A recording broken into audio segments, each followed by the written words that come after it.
एक तरह से एनडीए श्रद्धेय अटल जी की एक और विरासत है जो हमें जोड़े हुए है। एनडीए के निर्माण में आडवाणी जी ने भी बहुत अहम भूमिका निभाई थी और वो आज भी हमारा मार्गदर्शन कर रहे हैं। हमारे प्रकाश सिंह बादल जी हों, बाला साहब ठाकरे जी हों, जॉर्ज फर्नांडिस जी हों, रामविलास पासवान जी हों, अजीत सिंह जी हों, शरद यादव जी हो, सभी ने अपनी अपनी तरह से एनडीए को मजबूती देने का काम किया। आज प्रकाश सिंह बादल जी और बाला साहब ठाकरे जी के सच्चे अनुयायी भी हमारे बीच में हैं। हाल में ही एनडीए के गठन के 25 साल पूरे हुए हैं। ये 25 वर्ष देश की प्रगति को गति देने और क्षेत्रीय आकांक्षाओं को पूरा करने के रहे हैं, यानी राज्यों के विकास से राष्ट्र का विकास। इस मंत्र को एनडीए ने निरंतर सशक्त किया है। इस यात्रा में जो पुराने साथी रहे हैं, मैं उनका तहे दिल से अभिनंदन करता हूं। भविष्य की यात्रा के लिए जो नए साथी आए हैं, मैं उनका हृदय से स्वागत करता हूं। साथियों, एनडीए के 25 वर्षों की इस यात्रा के साथ एक और सुखद संयोग जुड़ा है। ये वो समय है जब हमारा देश आने वाले 25 वर्षों में एक बड़े लक्ष्य की प्राप्ति के लिए कदम बढ़ा रहा है। ये लक्ष्य विकसित भारत का है, आत्मनिर्भर भारत का है। कोटि कोटि भारतीय आज नए संकल्पों की ऊर्जा से भरे हुए हैं। इस महत्वपूर्ण कालखंड में एनडीए की बहुत बड़ी भूमिका है। एक तरह से ये नई ऊर्जा से भरी हुई त्रिशक्ति है। एन से न्यू इंडिया के लिए, डी से डेवलप्ड नेशन के लिए, ए से aspiration of people and region के लिए। आज देश का गरीब, देश का मध्यम वर्ग, देश के युवा, महिलाएं, दलित, पीड़ित, शोषित, वंचित, आदिवासी, सभी का विश्वास एनडीए पर है। हमारे जो समाजशास्त्री हैं, राजनीति शास्त्री हैं और अर्थशास्त्री हैं, वो भी भारत के विकास के लिए एनडीए को एक पॉजिटिव फोर्स के रूप में देख रहे हैं। हमारा संकल्प पॉजिटिव है, एजेंडा पॉजिटिव है, भावना पॉजिटिव है और हमारा रास्ता भी पॉजिटिव है। मैं अक्सर कहा करता हूं कि सरकारें बहुमत से बनती हैं, लेकिन देश सबके प्रयास से चलता है। इसलिए आज जब हम विकसित भारत के निर्माण में जुटे हैं, तब एनडीए सबका प्रयास की इस भावना का प्रतिनिधित्व कर रहा है। साथियों, हमारे देश में राजनीतिक गठबंधनों की एक लंबी परंपरा रही है। लेकिन जो भी गठबंधन नेगेटिविटी के साथ बने, वे कभी भी सफल नहीं हो पाए। कांग्रेस ने 90 के दशक में देश में अस्थिरता लाने के लिए गठबंधनों का इस्तेमाल किया। कांग्रेस ने सरकारें बनाई, सरकारें बिगाड़ी। इसी दौर में 1998 में एनडीए का गठन हुआ था। लेकिन एनडीए क्यों बना? क्या तब सिर्फ सरकार बनाना या सत्ता हासिल करना ही एनडीए का लक्ष्य था? आप भी जानते हैं, ऐसा नहीं था। एनडीए किसी के विरोध में नहीं बना था। एनडीए किसी को सत्ता से हटाने के लिए नहीं बना था, बल्कि एनडीए का गठन देश में स्थिरता लाने के लिए हुआ था। और जब देश में स्थिर सरकार होती है तो देश वो फैसले करता है जो कालजयी होते हैं, देश की दिशा बदलने वाले होते हैं। ये हमने अटल जी के कार्यकाल के दौरान भी देखा और ये पिछले 9 वर्षों में भी हम बार बार देख रहे हैं। भारत में स्थिर और मजबूत सरकार होने से आज पूरे विश्व का भारत पर भरोसा बढ़ा है। साथियों, एनडीए की एक और विशेषता रही है। जब हम विपक्ष में थे तब भी हमने हमेशा सकारात्मक राजनीति की। हमने कभी नकारात्मक राजनीति का रास्ता नहीं चुना। हमने लोकतंत्र को मजबूत करने के लिए अपना हर दायित्व निभाया। हमने विपक्ष में रहकर सरकारों का विरोध किया, उनके घोटालों को सामने लाए, लेकिन कभी जनादेश का अपमान नहीं किया। हमने सरकारों का विरोध करने के लिए कभी भी विदेशी मदद नहीं मांगी। हम विपक्ष में रहे, लेकिन हमने देश के विकास में न रोड़े अटकाए और ना ही रुकावट बने। आजकल हम देखते हैं कि केंद्र सरकार की योजनाओं को विपक्ष की कई राज्य सरकारें अपने यहां लागू नहीं होने देती। अगर ये योजनाएं लागू होती भी हैं तो उन्हें रफ्तार नहीं पकड़ने दी जाती। ये लोग सोचते हैं कि अगर उनके राज्यों में गरीबों को केंद्र की योजना का लाभ मिल गया तो कैसे काम चलेगा, उनकी राजनीति कैसे चलेगी।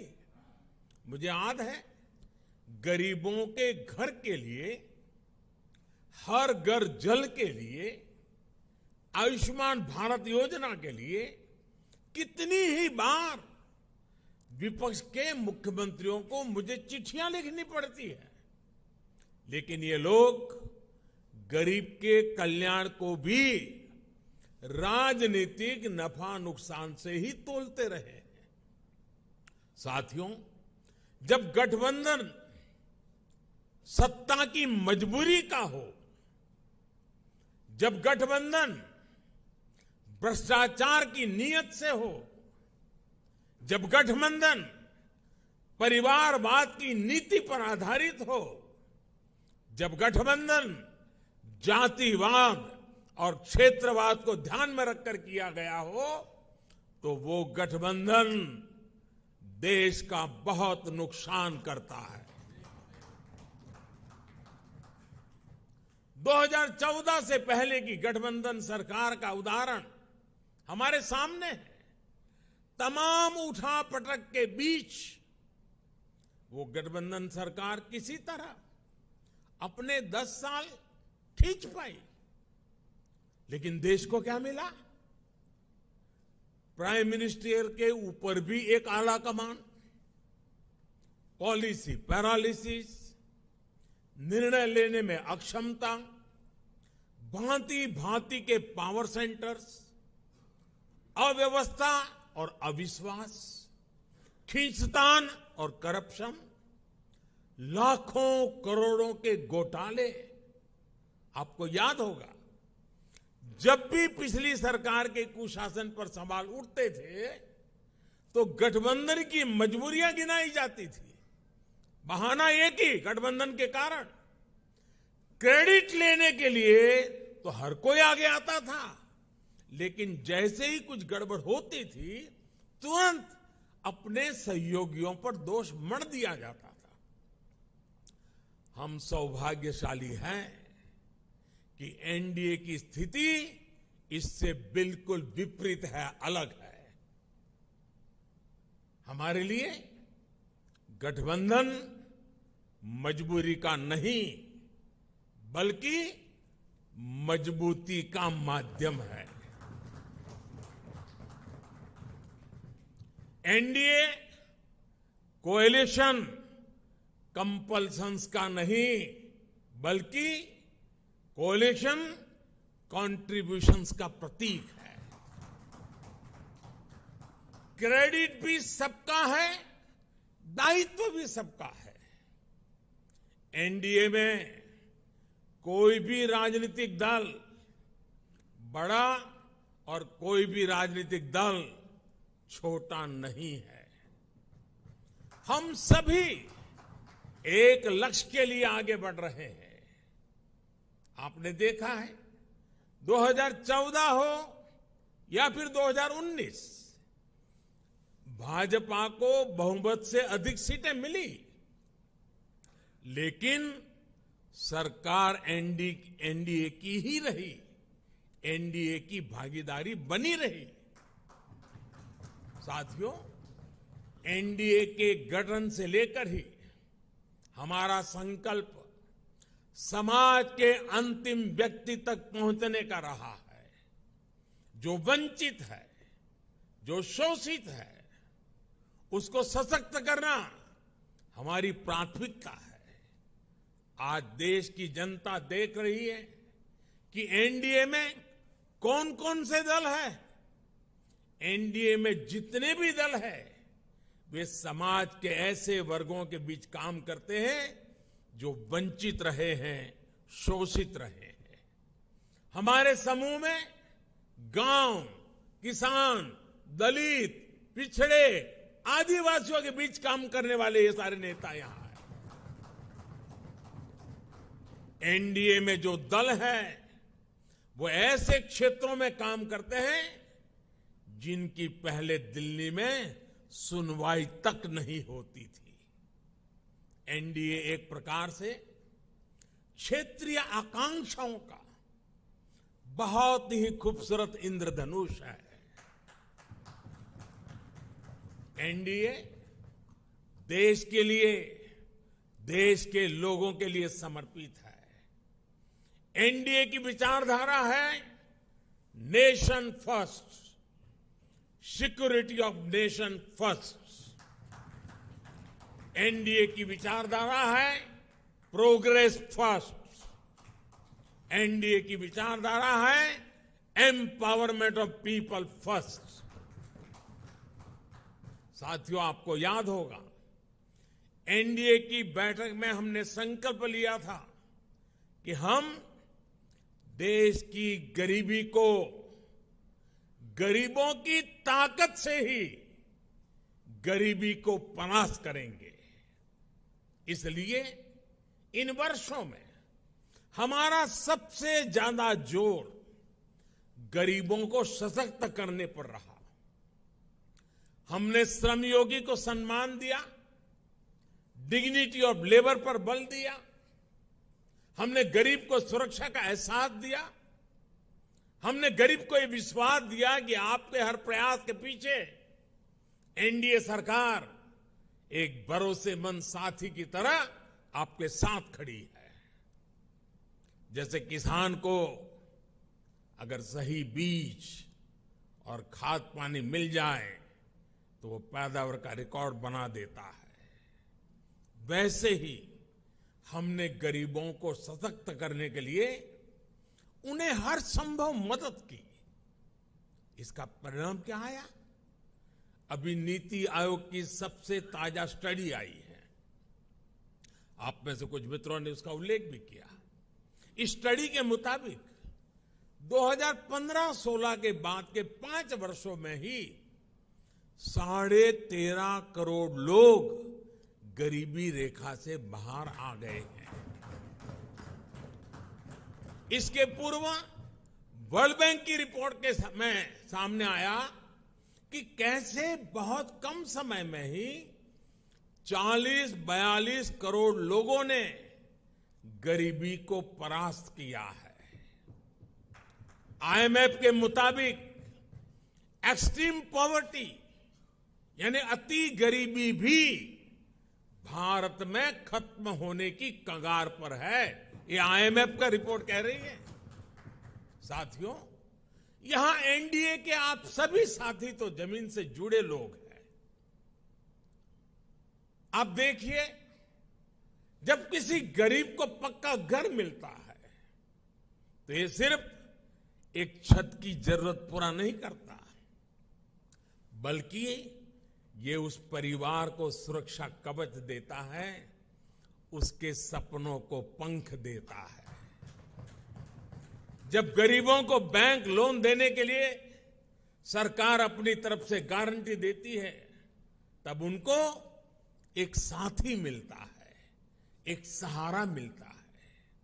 और ऐसे में प्रगति के लिए, तरक्की के लिए उनके प्रयास दोगुने हो जाते हैं। जब गरीब को हम मुफ्त इलाज का भरोसा देते हैं तो उससे एक परिवार ही नहीं बल्कि उसके आने वाली पीढ़ियों का भविष्य भी सुरक्षित हो जाता है।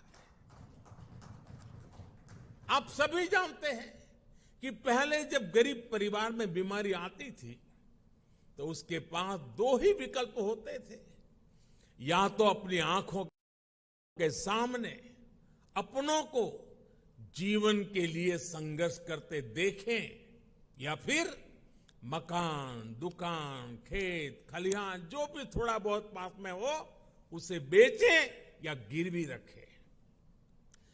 पीढ़ी दर पीढ़ी गरीब को गरीब रखने के इस कुचक्र को भी एनडीए सरकार की अनेक योजनाओं ने तोड़ दिया है। गांधी जी से लेकर बाबा साहब आंबेडकर और लोहिया जी तक सभी ने जिस सोशल जस्टिस की, सामाजिक न्याय की अवधारणा की थी, और मैं समझता हूं हम जो कर रहे हैं वो यही सच्चा सोशल जस्टिस है, सामाजिक न्याय है। एनडीए सरकार ने वोट बैंक की राजनीति को विकासवाद की राजनीति में बदला है। ये एनडीए शासन ही है जिसमें छोटे किसानों, रेहड़ी पटरी, फुटपाथ वालों को पहली बार मदद मिल रही है। हमारे विश्वकर्मा साथियों को भी पहली बार ये विश्वास मिला है कि उनके लिए भी कोई सरकारी योजना बन सकती है। साथियों, गरीबी से भारत की इस लड़ाई का एक और पक्ष है। आप सब ये भी जानते हैं कि पहले हमारी माताओं बहनों के नाम पर प्रॉपर्टी खरीदने का चलन कम ही था। वे एक प्रकार से घर के, समाज के आर्थिक फैसलों से कटी हुई थी। देश की आधी आबादी और परिवार को चलाने वाली ताकत का जब ये हाल हो तो गरीबी से पार पाना आसान कैसे हो सकता था। अब जब बहनों के नाम बैंक अकाउंट खुले, उनके नाम पर घरों की रजिस्ट्री हुई, उनके नाम पर ऋण मिलने लगे तो एक नया सामर्थ्य समाज में पैदा हुआ। मुद्रा योजना की सबसे बड़ी लाभार्थी हमारी बहनें हैं। स्टार्टअप इंडिया की सबसे बड़ी लाभार्थी हमारी बेटियां हैं। जो देश में 9 करोड़ स्वयं सहायता समूह बने हैं, उनकी सबसे बड़ी लाभार्थी गांव में रहने वाली दलित, पिछड़े, आदिवासी समाज की बहनें हैं। मैं पिछले दिनों मध्य प्रदेश गया था, एक आदिवासी गांव में गया था। वहां ये स्वयं सहायता समूह की आदिवासी बहनों से मिलना हुआ। जितने समूह थे उन्होंने कहा अब तो हमारी पहचान है, हम लखपति दीदी हैं। हमारा कारोबार इतना है कि आज हम लखपति बन गए हैं। ये बहुत बड़ा परिवर्तन है साथियों, एनडीए सरकार ने महिलाओं के कल्याण को, उनकी तकलीफ कम करने को सर्वोच्च प्राथमिकता दी है। जब घर में टॉयलेट बना तो बहनों को सम्मान और सुरक्षा दोनों मिला। जब नल से जल आया, गैस का सिलेंडर आया तो उनकी परेशानी कम हुई, उनके समय की बचत हुई। इस समय को वो अपने परिवार की आय बढ़ाने में उपयोग कर रही है। ये सिर्फ गरीबी से बाहर निकलने का प्रयास नहीं है, बल्कि वुमेन लेड डेवलपमेंट का रास्ता है जिसे एनडीए सशक्त कर रहा है। आज डिफेंस से लेकर माइनिंग तक हर सेक्टर को बेटियों के लिए खोल दिया गया है। देश को पहली आदिवासी महिला राष्ट्रपति देने का सौभाग्य एनडीए को मिला है। साथियों, 9 साल में हमने केवल एक लक्ष्य के साथ काम किया है कि हम देशवासियों का, खासकर गरीब और वंचित का जीवन बेहतर बना सके। मैं चाहूंगा कि जो लोग एकेडमिक्स से जुड़े हैं, गवर्नेंस स्टडीज से जुड़े हैं, वो इस दिशा में रिसर्च करें। किसी भी सरकार का फ्यूचर विजन क्या है, स्केल ऑफ वर्किंग क्या है, स्पीड ऑफ वर्किंग क्या है, उसकी वर्क स्पिरिट क्या है, इसका मूल्यांकन किया जाए। इन सभी पैरामीटर्स पर एनडीए सरकार का काम न केवल असाधारण साबित होगा, बल्कि एक मॉडल के तौर पर उभरेगा। हम केवल आज की जरूरतों के लिए काम नहीं कर रहे हैं, हम आने वाली पीढ़ियों के भविष्य को भी सुरक्षित बना रहे हैं। मैं आपको एक उदाहरण देता हूं। हमारे लिए बहुत आसान था कि आजादी के 75 साल पूरे होने पर हम भी कोई स्मारक बना देते, दिल्ली में कोई ऐसी इमारत अपने नाम पर खड़ी कर देते थे या कोई मूर्ति लगवा देते। लेकिन हम देश के कोने कोने में 1 लाख अमृत सरोवर बना रहे हैं। हमारा स्केल, हमारा स्पीड, हमारी स्पिरिट और इसकी वजह से हमारे काम का स्कोप ये अभूतपूर्व है। हम विकास भी कर रहे हैं और विरासत को भी सहेज रहे हैं। हम मेक इन इंडिया पर भी बल दे रहे हैं और पर्यावरण की रक्षा भी कर रहे हैं। साथियों, हमारी नीयत साफ है, नीति स्पष्ट है और निर्णय ठोस है। एनडीए सरकार ने बीते 9 वर्षों में भ्रष्टाचार के हर रास्ते को बंद करने के लिए हर संभव प्रयास किए हैं। पहले सत्ता के गलियारों में जो बिचौलिए घूमते थे, हमने उनको बाहर कर दिया है। हमने टेक्नोलॉजी की मदद से लीकेज की हर संभावनाओं को दूर किया है। जनधन, आधार, मोबाइल, इसकी त्रिशक्ति से हमने करोड़ों फर्जी लाभार्थियों को गरीबों का हक छीनने से रोका है। आप सोचिए, देश में करीब करीब 10 करोड़ ऐसे फर्जी लाभार्थी थे जिनका जन्म ही नहीं हुआ था और जिन्हें सरकारी मदद जा रही थी, ये पैसे मेरे किसी गरीब भाई बहन के थे, किसी आदिवासी के थे, किसी पिछड़े और दलित साथी के थे। ये एनडीए सरकार है जिसने गरीब से हो रही इस लूट को बंद किया है। इन 9 वर्षों में 30 लाख करोड़ रुपए, यह आंकड़ा छोटा नहीं है, 30 लाख करोड़ रुपए डायरेक्ट बेनिफिट ट्रांसफर डीबीटी के जरिए सीधे लाभार्थियों के बैंक खातों में पहुंचे हैं। ऐसा करके हमने गरीबों का कम से कम 3 लाख करोड़ रुपया गलत हाथों में जाने से बचाया है।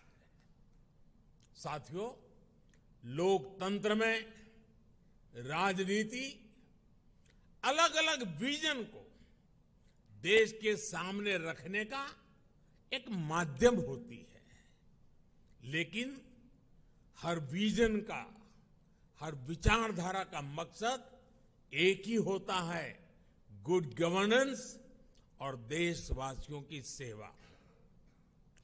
पॉलिटिक्स में प्रतिस्पर्धा हो सकती है, लेकिन शत्रुता नहीं होती। आखिरकार हम एक ही देश के लोग हैं, एक ही समाज का हिस्सा है। लेकिन दुर्भाग्य से आज विपक्ष ने अपनी एक ही पहचान बना ली है, हमें गाली देना, हमें नीचा दिखाना। बावजूद इसके हम एनडीए के सभी साथियों ने हमेशा देश को दलों के हित से ऊपर रखा है। हमने राजनीतिक सौहार्द और शालीनता को बनाए रखने के लिए प्रयास किए हैं। ये एनडीए सरकार ही है जिसने प्रणब दा को भारत रत्न दिया, जो जीवन भर कांग्रेस में रहे थे, लेकिन हमें उन्हें ये सम्मान देने में संकोच नहीं किया।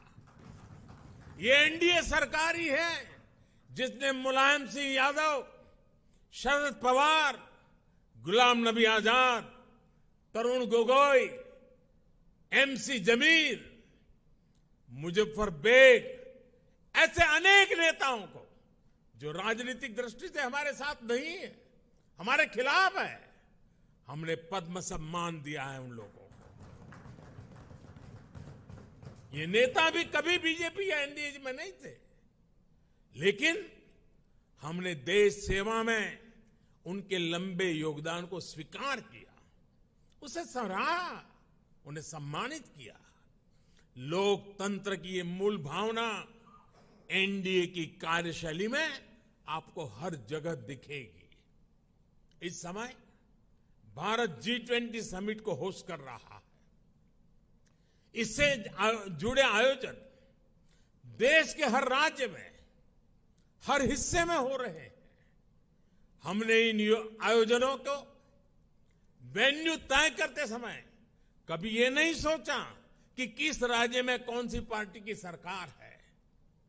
कोरोना के समय भी मैंने लगातार सभी राज्यों के मुख्यमंत्रियों के साथ व्यक्तिगत संवाद किया, मीटिंग की। कौन मुख्यमंत्री किस पार्टी का है, ये विचार कभी हमारे बीच नहीं आया। इसी तरह आप उन दिनों को भी याद करिए जब भाषा, लैंग्वेज लोगों को बांटने के एक टूल के तौर पर इस्तेमाल होती थी। लेकिन एनडीए सरकार की सोच देखिए। एनडीए सरकार ने मातृभाषा को बल देना शुरू किया और आज भाषाओं के माध्यम से, मातृभाषा के माध्यम से मेरे युवा डॉक्टर और इंजीनियर बने, इसका अवसर देने का जरिया भाषा बन रही है। हमने हमारी विरासत को, धरोहरों को ग्लोबल बनाने के लिए लगातार प्रयास किए हैं। यहां पर कई हमारे साथियों ने इसका उल्लेख किया। आज योग वैश्विक एकता का एक माध्यम बन गया है। आज मिलेट्स एक ग्लोबल ट्रेंड बन रहा है। श्री अन्न की चर्चा हो रही है और इसका लाभ हमारे हर क्षेत्र के छोटे छोटे किसानों को मिल रहा है। हम देश के लोगों को जोड़ते हैं, वो देश के लोगों को तोड़ते हैं। साथियों, विपक्ष के लोग जिस गलती को बार बार दोहरा रहे हैं वो है देश के सामान्य मानवीय की समझदारी को वे लोग अंडर एस्टिमेट करते हैं। लेकिन देश की जनता सब कुछ खुली आंखों से देख भी रही है और समझ भी रही है। जनता देख रही है कि ये पार्टियों क्यों इकट्ठा हो रही है। जनता ये भी जान रही है कि वो कौन सा ग्लू है, गोंद है जो इन लोगों को, इन पार्टियों को जोड़ रहा है।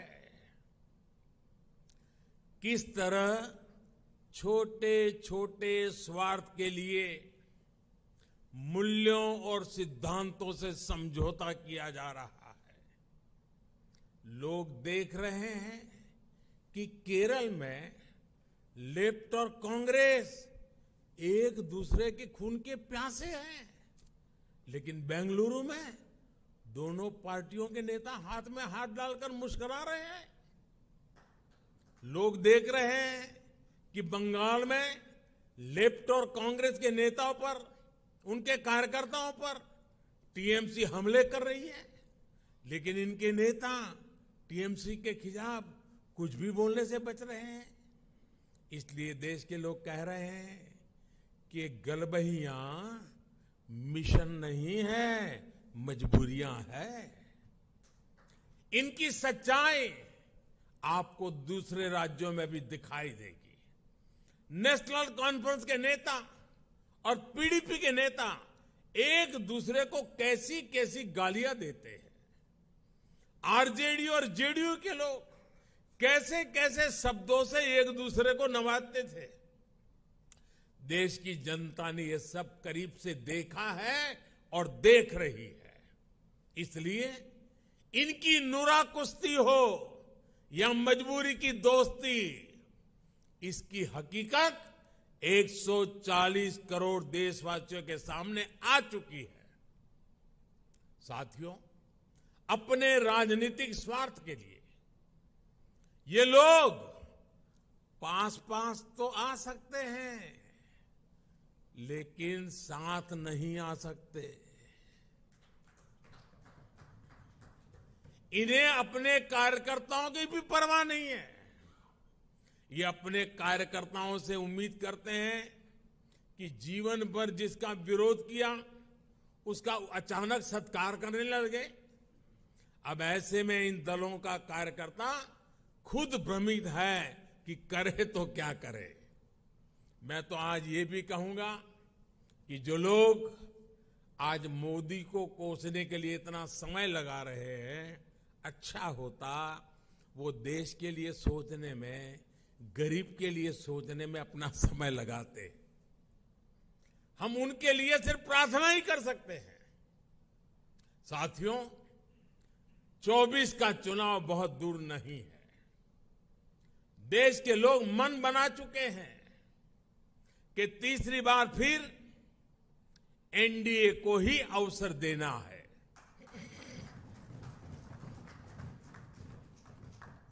देश का मन आप जानते हैं, लेकिन विदेश का मन भी बहुत कुछ संकेत दे रहा है। आमतौर पर जब भी किसी देश में चुनाव का समय निकट आता है तो उसका बहुत बड़ा असर उसके वैश्विक संबंधों पर भी होता है। हर एक को लगता है कि भाई अब तो चुनाव का वर्ष है, अभी सरकार के साथ अभी रहने दो, एक बार चुनाव हो जाए, नई सरकार आएगी तब सोचेंगे। स्वाभाविक है। कोई भी दूसरा देश उस सरकार के साथ जो चुनाव बिल्कुल निकट हो वहां संबंध बनाने से पहले, संवाद करने से पहले 100 बार सोचता है। फॉरेन कंट्रीज हमेशा चुनाव के नतीजों का इंतजार करते हैं। लास्ट ईयर जब होता है तो सोचते हैं कि भाई एक बार चुनाव नतीजा आ जाना तो फिर देखेंगे। जो सरकार जाने वाली होती है उस पर कोई भी देश अपना टाइम और एनर्जी इन्वेस्ट नहीं करना चाहता, लेकिन इस समय भारत का मामला कुछ अलग है। सबको पता है कि हमारे यहां कुछ महीनों में चुनाव होने वाले हैं, फिर भी अनेकों महत्वपूर्ण देश, चाहे अमेरिका हो, फ्रांस हो, ऑस्ट्रेलिया हो, जापान हो, यूएई हो, यूके हो, सब एनडीए सरकार के प्रतिनिधियों को इनवाइट कर रहे हैं। तमाम देश भारत को मान और सम्मान दे रहे हैं। कितने ही देश भारत के साथ बड़े बड़े और वो भी दूरगामी समझौते कर रहे हैं। ऐसा इसलिए क्योंकि वो भी जानते हैं कि भारत के लोगों का भरोसा एनडीए पर है। यानी भारत में जनमत किसके साथ है ये दुनिया के देशों को भी पता है। साथियों, एनडीए का विस्तार सिर्फ संख्या या भौगोलिक विस्तार का नहीं है। ये भारत एनडीए का जो विस्तार है ये हमारे प्रति विश्वास का दायरा भी बढ़ा रहा है। जनता एनडीए की हिस्ट्री और केमिस्ट्री दोनों को देख रही है, तभी तो हमारा गणित भी बड़ी आसानी से जुड़ता है। आप देखिए 2014 में एनडीए को देश ने लगभग 38% वोट दिए थे 2014 में, लेकिन 2019 में हमारे देश सेवा भाव को देखते हुए देश ने हमें 45% वोट दिए। और आपको जानकर के खुशी होगी, इनमें 225 से अधिक सीटें ऐसी थी जो हम जीत करके आए, 225 से अधिक सीटें जहां 50% से अधिक वोट शेयर एनडीए को मिला है। एनडीए का हर सहयोगी जो मेहनत कर रहा है उससे तय है कि 24 में एनडीए का वोट शेयर 50% से भी ऊपर जाएगा। आपकी मेहनत रंग लाने वाली है, मैं विश्वास से कहता हूं। आपकी मेहनत बेकार नहीं जाएगी। देश की जनता को आपके सबके नेतृत्व पर भरोसा है। पूरे देश में हमारे अनेक साथी एक बड़ी ताकत बनकर उभरेंगे। हम हर भूभाग, हर वर्ग, हर समाज को विकसित भारत के मिशन से जोड़ेंगे। साथियों, हमें विकास के मुद्दे पर ही जनता के पास जाना है। हमारा एक ही लक्ष्य है, विकास, भारत का विकास। भारत के कोटि कोटि लोगों की आशा आकांक्षा ही हमारा एजेंडा है। हम पूरी शक्ति लगा देंगे, हम मेहनत करेंगे, ईमानदारी से काम करेंगे और यही हमारी गारंटी है। और लाल किले से मैंने कहा था, यही समय है, सही समय है। आज देश में एक माहौल बन चुका है। देश का आत्मसम्मान और आत्मविश्वास आज अभूतपूर्व ऊंचाई पर है। जैसे कोई इमारत बनाने से पहले नींव का निर्माण होता है, वैसे ही पिछले 9 वर्षों में नए भारत की एक मजबूत नींव का निर्माण हो चुका है। इस मजबूत नींव पर हम सभी को नए भारत का, आत्मनिर्भर भारत का, विकसित भारत का निर्माण करके ही रहना है। और आपने मुझ पर इतना विश्वास रखा है, इतना प्रेम बरसाया है, इतना स्नेह किया है। मैं आपको विश्वास दिलाता हूं और आपके माध्यम से मैं देशवासियों को विश्वास दिलाता हूं कि मैं अपने परिश्रम में, अपने प्रयासों में कहीं कोई कमी नहीं रहने दूंगा। मुझसे गलती हो सकती है, लेकिन बदनीयत से मैं दूर रहूंगा, बदनीयत से कोई काम नहीं करूंगा। और साथियों, मेरा जीवन आप देखते हैं, देश देख रहा है, मेरे शरीर का हर कण, मेरे समय का हर क्षण देश को ही समर्पित है।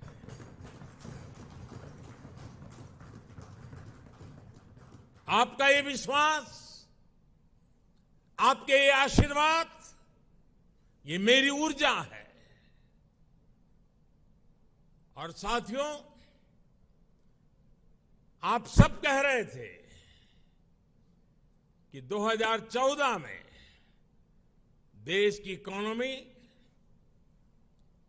10वें नंबर पर थी, आज 5वें नंबर पहुंची है।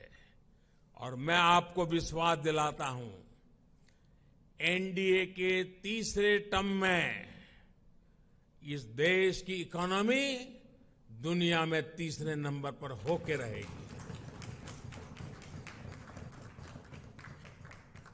हर सपने संकल्प है और हर संकल्प सिद्धि के लिए हम जी जान से जुटे हुए लोग हैं, समर्पित भाव से जुटे हुए लोग हैं। और आज जिस उमंग और उत्साह से आपको एक एक की बात जो मैंने सुनी, मेरे लिए भी बड़े प्रेरक थी, उत्साहवर्धक थी। आपका विश्वास, विजय का विश्वास, जन सामान्य की सोच को बखूबी व्यक्त करने का आपका तरीका वाकई प्रभावित करने वाला था। मैं मानता हूं कि 25 साल की यात्रा की आज की ये महत्वपूर्ण बैठक, 25 साल बाद देश जब 100 साल की आजादी मनाएगा, हमारे सामने भी 25 साल का नक्शा है। दोस्तों,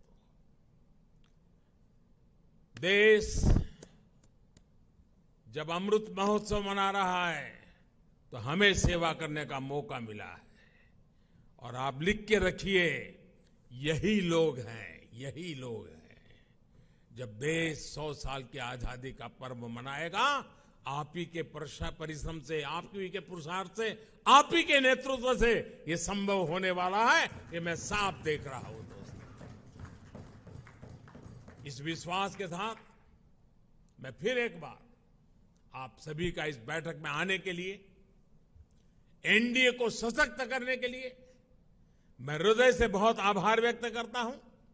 जो सुझाव आए हैं, उन सुझाव को नड्डा जी और उनकी टीम जरूर उसको पूरा करेगी।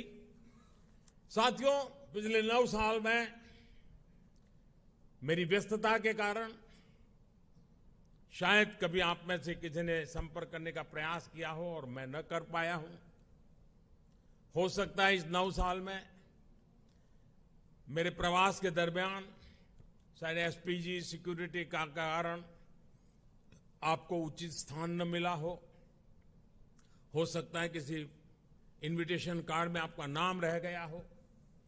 9 साल में ऐसा बहुत कुछ हो सकता है, लेकिन आपने कभी भी शिकायत नहीं की, आपने कभी भी मन में बुरा नहीं माना। गलतियां हुई होगी, कभी कभी तो मेरे ध्यान में भी आई है कि कार्यक्रम के बाद पता चलता, अरे वो तो वहां खड़े थे, उनको यहां होना चाहिए था। लेकिन उसके बावजूद भी आपका प्रेम कभी कम नहीं हुआ, साथियों, ये विश्वास मेरी बहुत बड़ी ताकत है, मेरी बहुत बड़ी पूंजी है। और आप ही के भरोसे, आप ही के साथ चलने का मुझे एक बहुत अनुभव भी मिलता है, आनंद भी मिलता है।